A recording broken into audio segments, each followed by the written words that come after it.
গর্ভাবস্থার শেষ মাসগুলোতে কিছু সমস্যা খুব মারাত্মকভাবে মাথা চাড়া দিয়ে উঠতে পারে।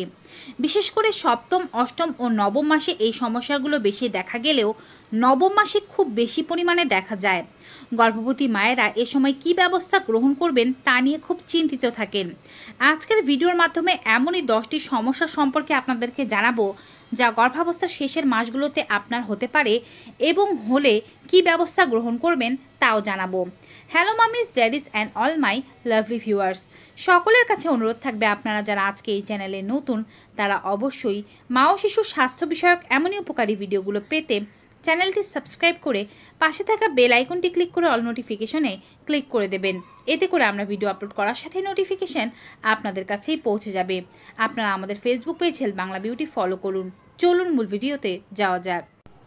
গর্ভাবস্থার শেষের মাসগুলোতে এসে গর্ভবতী মহিলাদের প্রথম যে সমস্যাটি বেশি আকারে হতে থাকে তা হচ্ছে পিঠে ব্যথা ও পেটে ব্যথা। যদিও এ দুটোকেই স্বাভাবিক বলা যাবে যদি এটি অল্প পর্যায়ে থেকে থাকে। আপনার পেট বড় হচ্ছে, বর্ধিত জরায়ু পিঠের দিকে খুব চাপ দিচ্ছে এবং পেটের দিকেও বেশ চাপ দিচ্ছে, যার কারণে পিঠে ব্যথা ও পেটে ব্যথা হওয়া স্বাভাবিক। হালকা থেকে মাঝারি ব্যথা হলে কিছুক্ষণ রেস্ট নেবেন, ভালো হয়ে যাবে। কিন্তু যদি ব্যথার তীব্রতা খুব বেশি থাকে তবে এটি ডক্টরকে জানানো জরুরি। পিঠে ব্যথার ক্ষেত্রে নিয়মিত পিঠে গরম সেক দিতে পারেন, মাসাজ নিতে পারেন, শুয়ে আরাম করবেন, শোয়ার সময় বাঁ কাত ফিরে শোয়ার চেষ্টা করবেন, পিঠের কাছে বালিশ দিয়ে শোবেন এবং যদি পেটে ব্যথা হয়ে থাকে সে ব্যথাটি কি প্রসব ব্যথার মতো কিনা তা খেয়াল করতে হবে। থেমে থেমে উঠছে, কিছুক্ষণ পর আবার ভালো হচ্ছে, আবার উঠছে, এমনটা কিনা। এমন হলে ডক্টরের কাছে যাওয়া জরুরি। নিয়মিত ক্যালসিয়াম, আয়রন, ভিটামিন ওষুধগুলো খাওয়ার পাশাপাশি খেয়াল রাখতে হবে ব্যথা হলেই নিজের জেনে বুঝে কোনো ওষুধ সেবন করবেন না, এটি বাচ্চার জন্য ক্ষতিকারক হতে পারে। দ্বিতীয় যে সমস্যাটি হতে পারে তা হচ্ছে পেট শক্ত হয়ে যাওয়া। আপনার বাচ্চা এখন ডেলিভারির জন্য প্রস্তুত হচ্ছে, আপনার শরীরও প্রস্তুত হচ্ছে, তাই মাঝে মাঝে আপনি খেয়াল করবেন আপনার পেটটি বেশ শক্ত হয়ে যাচ্ছে, একেবারে হার্ড। আপনি হাত দিলে যেন পেটটি ভেতরের দিকে একটু চাপ দিয়ে ঢোকাতে পারবেন না, আবার কিছুক্ষণ পরে পেটটি ছেড়ে দেবে। এটিকে বলা হয়ে থাকে কন্ট্রাকশন। সাধারণত জরায়ুর সংকোচন ও সম্প্রসারণের কারণে এমনটা হয়। বাচ্চা ডেলিভারির পূর্বে থেকে আপনার জরায়ু প্রস্তুত হওয়ার জন্য এমন কাজটি করে থাকে। তবে যদি দিনে 10 বারের অতিরিক্ত আপনার এই ধরনের কন্ট্রাকশন হয়ে থাকে এটি ডেলিভারির লক্ষণ বা ভালো লক্ষণ নয়। এক্ষেত্রে আপনার ডক্টরকে বিষয়টি জানানো উচিত। তৃতীয় লক্ষণটি হচ্ছে ডান পাঁজরের নিচে ব্যথা অনুভব হওয়া। অষ্টম ও নবম মাসে এই সমস্যাটি বেশি দেখা যায়। ডান পাঁজরের নিচের অংশে বেশ ব্যথা অনুভব হয়, শ্বাস নিতে কষ্ট হয়। এমনিতে হাঁটা চলা করলে তেমন একটা অনুভব না হলেও শুয়ে থাকলে বেশি পরিমাণে অনুভব হয়। আপনার বাচ্চাটি বড় হয়ে যাওয়ার কারণে সেটি এখন আপনার ফুসফুসের ডায়াফ্রামের ওপরে চাপ দিচ্ছে। আবার অনেকের ক্ষেত্রে ব্লাড প্রেশার বা প্রি অ্যাক্লাম্পসিয়ার লক্ষণ হিসেবেও ডান পাঁজরের নিচে ব্যথা অনুভব হয়ে থাকে। যদি আপনার এমনটা হয়ে থাকে সেটি যদি সহনীয় মাত্রায় থেকে থাকে তবে আপনি এটি 9 মাস পর্যন্ত সহ্য করতে পারেন বা সহ্য করতেই হবে। কিন্তু যদি এটি অসহনীয় মাত্রায় থেকে থাকে ডক্টরকে ব্যাপারটি জানাতে হবে। যখনই আপনি গর্ভাবস্থার শেষের মাসগুলোতে চলে আসবেন চতুর্থ সমস্যা হিসেবে আপনার সামনে দাঁড়িয়ে যাবে ঘুমের অসুবিধা এবং দুঃস্বপ্ন আসা। তখন আপনি ভালোভাবে ঘুমাতে পারবেন না। ডান কাত ফিরে ঘুমান, বাঁ কাত ফিরে ঘুমান, বসে চেয়ারে ঘুমাতে যান কিংবা চিত হয়ে ঘুমান, কোনোভাবেই আপনার ঘুম ভালোভাবে আসতে চাইবে না। আর মাঝে মাঝে আপনি খারাপ খারাপ স্বপ্ন দেখবেন।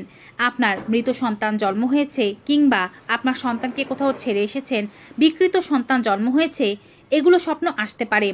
ভয় পাবার কিন্তু কোনো কিছুই নেই। হরমোনাল পরিবর্তন এবং নানান ধরনের দুশ্চিন্তার কারণে আপনার এমন স্বপ্ন আসছে। প্রত্যেক গর্ভবতী মায়েরাই এমন স্বপ্ন দেখে থাকেন। ঘুমের ক্ষেত্রে বাঁ কাত ফিরে ঘুমাতে হবে, চিত হয়ে ঘুমানো যাবে না, উপর হয়ে ঘুমানো যাবে না। মাঝে মাঝে ডান কাত ফিরতে পারেন, সেটি খুব কম সময়ের জন্য। প্রয়োজনে আপনার যতগুলো বালিশ ব্যবহার করতে হয় ততগুলো বালিশ ব্যবহার করুন। পিঠের কাছে বালিশ দিয়ে রাখুন, 2 পায়ের ফাঁকে বালিশ দিয়ে রাখুন, পেটকে সাপোর্ট দেওয়ার জন্য বালিশ দিন। এতে করে আপনার ঘুম ভালো হবে। রাতে ভালোভাবে ঘুমাতে না পারলে দিনে বিশ্রাম নেবেন।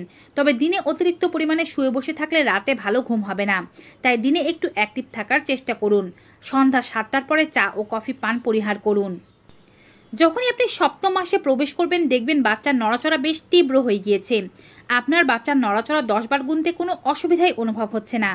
কিন্তু যখন আপনি গর্ভাবস্থার আরও পরের মাসগুলোতে প্রবেশ করবেন, অষ্টম মাসের শেষের দিকে ও নবম মাসে প্রবেশ করবেন, তখন বাচ্চার নড়াচড়া ধীরে ধীরে কমে যাবে। আপনি দুশ্চিন্তাগ্রস্ত হতে থাকবেন যে কেন বাচ্চা নড়ছে না। পেটের জায়গা কম থাকার কারণে বাচ্চা এখন আগের মতো আর নড়তে পারবে না। বাচ্চা বড় হওয়ার সাথে সাথে জলের পরিমাণও কমতে শুরু করে। বাচ্চা 10 বার দিনে নড়ছে কিনা তা কিন্তু আপনাকে ডেলিভারির দিনও গুনতে হবে, অর্থাৎ গর্ভাবস্থার শেষ দিন পর্যন্ত বাচ্চার নড়াচড়া গুনে যেতে হবে। বাচ্চা যদি 10 বারের কম নড়ে বা ক্রমাগতভাবে তার নড়াচড়া কমতে থাকে, ডক্টরকে বিষয়টি জানাতে হবে। পেটের ভেতরে অক্সিজেন কম থাকার কারণে বা বাচ্চার কোনো সমস্যা হলে বাচ্চা নড়াচড়া কমিয়ে দেয়। বাচ্চার নড়াচড়া বোঝার জন্য হাঁটাচলা অবস্থায় নড়াচড়া না গুনে শুয়ে থেকে নড়াচড়া গোনার চেষ্টা করুন। প্রয়োজনে জল পান করুন, মিষ্টি খাবার খান, এতে বাচ্চা নড়াচড়া শুরু করবে। এতেও না নড়লে ডক্টরকে ব্যাপারটি জানান। ষষ্ঠ সমস্যা হচ্ছে পায়ে, মুখে, শরীরের বিভিন্ন অঙ্গে জল নামা। একলামশিয়ার কারণে বা উচ্চ রক্তচাপের কারণে এমন সমস্যা দেখা দিতে পারে। যদি শরীরে প্রচুর জল নামতে থাকে, পা ফুলে যায়, মুখ ফুলে যায়, ইউরিনের সাথে প্রচুর পরিমাণে ফেনা হতে থাকে, এগুলো ভালো লক্ষণ নয়। ডক্টরকে সঙ্গে সঙ্গে ব্যাপারটি জানাতে হবে। প্রস্রাবের সাথে প্রোটিন যাওয়া এবং উচ্চ রক্তচাপ বেড়ে যাওয়ার কারণে এমনটা হতে পারে। তবে যদি স্বল্প সাময়িক সমস্যা হয়, যখন ডক্টরের কাছে চেক আপে যাবেন তখনই যাবেন, প্রয়োজনীয় মেডিসিনগুলো গ্রহণ করবেন। জল কম শরীরে আসার জন্য কাঁচা লবণ, প্রসেস ফুড এগুলো পরিহার করুন। ঘুমানোর সময় পায়ের নিচে 2 থেকে 3টি বালিশ দিয়ে পা উঁচু করে ঘুমান, এতে পায়ের জল নেমে আসবে অনেকটাই। সপ্তম সমস্যা হচ্ছে প্রচুর পরিমাণে সাদা স্রাব ভাঙা এবং এর সাথে প্রচুর পরিমাণে প্রস্রাব হওয়া। মূত্রথলিতে বাড়তি চাপের কারণে এখন আপনার খুব বেশি পরিমাণে প্রস্রাব হবে। প্রস্রাব কমানোর জন্য আপনি অবশ্যই রাতের বেলা কম জল পান করবেন, এতে ঘুমের ডিস্টার্ব কম হবে। তবে দিনের বেলা অবশ্যই আপনাকে পরিপূর্ণ জল খেয়ে নিতে হবে। 8 থেকে 12 গ্লাসের কম জল পান করা যাবে না। অনেকেই প্রস্রাবের পরিমাণ কমানোর জন্য কম জল পান করে থাকেন, যেটি খুবই ভুল একটি কাজ। প্রস্রাব পেটের মধ্যে চেপে রাখবেন না, যথাসময় প্রস্রাব করে ফেলতে চেষ্টা করবেন। এছাড়াও এ সময় প্রচুর পরিমাণে সাদা স্রাব হয়। আপনার জরায়ুর এরিয়াতে প্রচুর পরিমাণে রক্তস্রাবের কারণে এবং যোনিকে ক্লিন ও ব্যাকটেরিয়া মুক্ত রাখার কারণে এমন স্রাব বাড়তে পারে। সপ্তম থেকে অষ্টম মাসে যতটা স্রাব হবে তার চেয়ে বেশি পরিমাণে স্রাব হবে নবম মাসে। ঘুম থেকে ওঠার পরে আপনি এমন স্রাব আরও বেশি দেখতে পাবেন, আপনি দাঁড়া হলে যেন মনে হবে পা দিয়ে গড়িয়ে গড়িয়ে দুধের মতো সাদা স্রাব পড়ছে। যোনি এরিয়া পরিষ্কার রাখুন। এমন ধরনের সাদা স্রাব নিয়ে দুশ্চিন্তা না করে সবসময় ধুয়ে ফেলুন, বা চাইলে প্যান্টি লাইনার ব্যবহার করতে পারেন, যেন দুর্গন্ধ না হয় বা ইনফেকশন না হয় বা ইচিং না হয়, সেদিকে খেয়াল রাখবেন। দুর্গন্ধ, ইনফেকশন, ইচিং হলে ডক্টরকে ব্যাপারটি জানাতে হবে। অষ্টম সমস্যা হচ্ছে এই সময় অনেকেরই মলের রং কালো কিংবা সবুজ হয়ে যায়। পুরো গর্ভাবস্থা জুড়েই আপনি এটি দেখতে পারেন। সাধারণত মলের রং কালো বা সবুজ হয়ে যায় আয়রন ও ক্যালসিয়ামের ট্যাবলেট গ্রহণের কারণে। এছাড়াও হরমোনাল পরিবর্তনের কারণে এমনটা হতে পারে। সাথে থাকতে পারে কনস্টিপেশন বা কষা মলের সমস্যা। এই সমস্যা থাকলে, কনস্টিপেশনের সমস্যা থাকলে দ্রুত চাপ দিয়ে মল ত্যাগ করতে যাবেন না। পেটে মল আসলে বা মলত্যাগের প্রেশার আসলে মলত্যাগ করে ফেলতে হবে। প্রয়োজনে আপনি মেডিসিন গ্রহণ করতে পারেন ডক্টরের পরামর্শে। এছাড়াও বেশি পরিমাণে ফাইবারযুক্ত খাবার, ফলমূল, জল পান করুন, যেন মল নরম থাকে। নবম সমস্যা হচ্ছে পেট ফাটা ও পেটে চুলকানি। যদিও আপনি গর্ভাবস্থার দ্বিতীয় ত্রৈমাসিক থেকেই পেট ফাটতে দেখতে শুরু করতে পারেন, কিন্তু পেট যত বড় হবে পেট ততই বেশি ফাটতে থাকবে। সাথে হবে চুলকানির সমস্যা। অল্প বিস্তর এমন সমস্যা হলে ঘাবড়ে যাওয়ার কোনো কিছুই নেই। নিয়মিত ত্বকের উপরে দুবেলা ময়শ্চারাইজার অথবা কোনো তেল মাসাজ করলে, যেমন আমন্ড অয়েল অথবা নারকেল তেল কিংবা ক্যাস্টর অয়েল মাসাজ করলে এ সমস্যা কম হয়। কিন্তু যদি প্রচুর চুলকানি থাকে সেক্ষেত্রে এটি বিপদের চিহ্নও হতে পারে, কারণ গর্ভাবস্থায় রেয়ার এক ধরনের লিভারের ডিজিজের কারণে অনেকেরই শরীরে প্রচুর পরিমাণে চুলকানি হয় এবং পেটে এই চুলকানি বেশি দেখা যায়।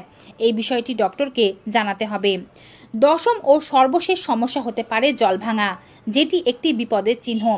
নবম মাসে যে কোনো সময় জল ভাঙতে পারে, এই নিয়ে চিন্তা করার কোনো কিছুই নেই। বাচ্চা ডেলিভারির সময় জল ভেঙে গিয়ে বাচ্চা হতে পারে, কিন্তু যদি অষ্টম বা সপ্তম মাসে জল ভাঙে ব্যাপারটি একটু রিস্কি। জল ভাঙছে কিনা তা বোঝার জন্য খেয়াল করতে পারেন আপনার পা দিয়ে গড়িয়ে গড়িয়ে টপ টপ করে জল পড়ছে কিনা, কিংবা ফোটায় ফোটায় জল পড়ছে কিনা, অথবা আপনার কাপড় বারবার ভিজে যাচ্ছে কিনা। ইউরিনের সাথে এর পার্থক্য আছে, কারণ এর কোনো দুর্গন্ধ থাকে না এবং এর কোনো স্পট বা কোনো রং ধারণ হয় না। কাপড় কাপড়ে লাগলে কাপড় ভিজে শুকিয়ে যাবে কিন্তু কোনো রং হবে না। এমন জল ভাঙতে শুরু করলে বুঝবেন আপনার ওয়াটার ব্রেকিং হচ্ছে। সেক্ষেত্রে অবশ্যই দ্রুত ডক্টরের কাছে যাওয়া জরুরি। গর্ভাবস্থার শেষ 3 মাসের মায়েরা অবশ্যই এই বিষয়গুলো সম্পর্কে সচেতন থাকবেন, প্রয়োজনীয় ব্যবস্থা গ্রহণ করবেন। ভিউয়ার্স, আজকের এই ভিডিওটি কেমন লেগেছে কমেন্ট বক্সে অবশ্যই জানাবেন। ভালো ও উপকারী মনে হয় থাকলে অবশ্যই বেশি বেশি মাত্রার like, comment, share and subscribe. দেখা হবে আবার নতুন একটি ভিডিওতে নতুন কিছু উপকারী তথ্য নিয়ে। Till then, goodbye and take care.